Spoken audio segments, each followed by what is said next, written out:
સોમનાથ જિલ્લામાં મગફળીના પાકમાં આવેલા સુકારાથી ખેડૂતો પરેશાન બન્યા છે। મગફળીનો પાક નિષ્ફળ જવાની પણ દહેશત જોવા મળી રહી છે।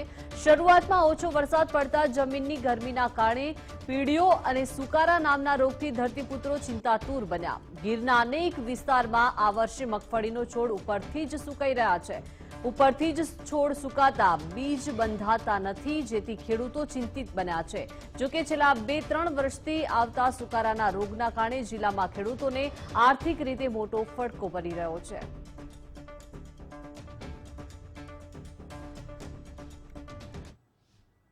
મગફળીમાં દર વર્ષે જો વરસાદ લંબાઈ જાય ને તો સુકાગ્રા નામનો રોગ આવે છે।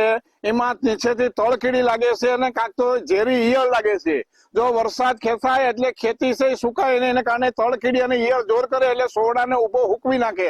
આવું દર વર્ષે બને છે। આ વર્ષે પણ વરસાદ ખેંચાવાને કારણે સુકાગ્રાનો રોગ આવ્યો છે અને ખેડૂતો ચિંતિત છે। જો 5-6 દિવસમાં વરસાદ નહીં થાય તો ખેડૂતો કુવામાંથી પાણી પાહે ને તો પોતાના ખેતરો છે એ મગફળીના સાફ થઈ જાય। ત્યારે અખ્તરી મગફળીમાં હુકાગ્રા નામનો રોગ આવ્યો છે।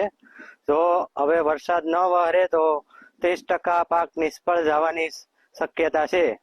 વરસાદની ખાસ જરૂર છે। જો 8-10 દિવસમાં વરસાદ નહીં થાય તો 30% પાક ફૂંકાવાનું નુકસાની થાય તે ખેડૂતને થઈ શકે છે। માંડવીમાં રોગને કારણે શું છે કે વરસાદને લીધે રોગ થોડો વધતો જાય, પણ હવે આ હુકાગ્રો કહીએ ને એ હુકાગ્રો આવી ગયો। પણ હવે વરસાદની ખાસ જરૂર છે। આગળ વરસાદ થાય ને તો હુકાગ્રો ઓછો થાય, નકર હવે અઠવાડિયામાં પાણી વાળવા પડે એમ છે।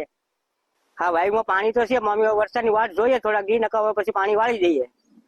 તો હવે આમાં અમે ખર્ચા કરીએ પણ હવે આમાં અમારે કઈ વધતું નથી। નકર જો મગફળીના પાકની અંદર સુકારાનો પ્રશ્ન જોવા મળે છે અને ખાસ મગફળીની અંદર કાળી ફૂગ, જેને આપણે કોલર રોગ કહીએ અથવા તો એસ્પરેજિલસ નાઇજર નામની ફૂગથી થતો આ રોગ ઘણા બધા વિસ્તારોની અંદર જોવા મળે છે કે જ્યાં મગફળી ખાસ કરીને 25, 30 કે 40 દિવસની એની અંદર આ સુકારો જે ખેડૂત મિત્રો કહેતા હોય તળકીડી તરીકે ઓળખતા હોય, તો આ સમસ્યા ખૂબ ગંભીર હોય છે અને ઘણી બધી ખેતરની અંદર 20 થી 25 કે 30% જેટલું નુકસાન પણ થતું હોય। ખેડૂત મિત્રોએ આ સમયે ક્યાં એના કાળજીના પગલા લેવા જોઈએ એની વાત કરીએ તો આની અંદર ખૂબ સારું નિયંત્રણ, ખાસ કરીને જૈવિક ફૂગનાશકો એટલે કે ટ્રાઇકોડર્મા વિરિડી અથવા ટ્રાઇકોડર્મા આર્જેનિયમ અને ખાસ કરીને સ્યુડોમોનાસ ફ્લુરોસન્સ, આ બંને જૈવિક જંતુનાશકોનો ઉપયોગ કરવો જોઈએ।